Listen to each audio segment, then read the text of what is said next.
l'appareil législatif permet Oui. à la fois au patient et à son entourage d'avoir un certain poids dans l'exigence de cette prise en charge de la douleur. Absolument. Alors, je reviens à votre question. Pardon, j'ai fait une digression.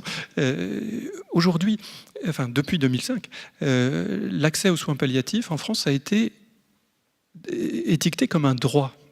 Donc, on ne peut pas faire plus fort dans l'arsenal législatif.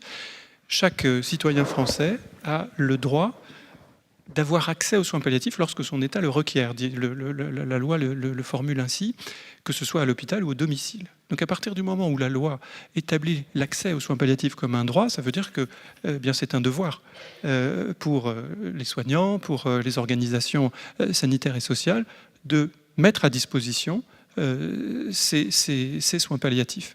Et on le voit, sur les 10 dernières années, se sont développées donc des équipes spécialisées en soins palliatifs très rapidement.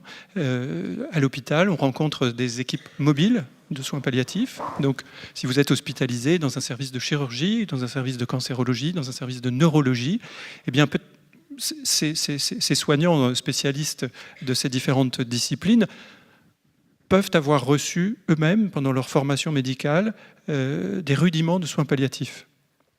Il faut 10 ans pour faire un médecin. Si vous tombez sur des médecins jeunes, ils ont reçu ces rudiments de soins palliatifs. Si vous tombez sur des médecins plus âgés, dans leurs études, ils n'ont pas reçu cette formation.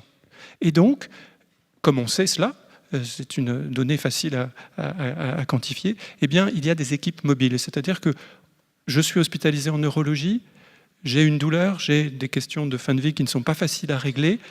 Mon neurologue, l'équipe référente de neurologie essaye de faire du mieux qu'ils peuvent, et puis il reste des zones sur lesquelles il faut encore mieux intervenir. Eh bien, on fait appel aux spécialistes de soins palliatifs que sont les équipes mobiles. Donc ça, les familles, où qu'on soit, oui, dans les hôpitaux, dans les établissements hospitaliers.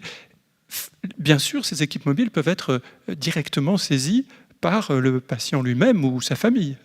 Et puis, il existe un équivalent lorsque l'on est soigné à domicile. Lorsqu'on est soigné à domicile, le grand orchestrateur des soins, c'est le médecin traitant.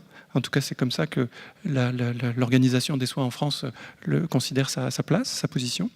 Et là encore, pour des questions de génération dont je viens de parler, la jeunesse de la formation aux soins palliatifs dans les études de médecine, bien, la plupart des médecins généralistes installés, sauf s'ils ont été installés dans les 5 dernières années, disons, eh bien, la plupart n'ont pas reçu, durant leur cursus, de formation à la prise en charge de la douleur ou à la prise en charge des symptômes ou à l'accompagnement en fin de vie ou même aux problématiques de deuil dont Christophe rappelait l'importance.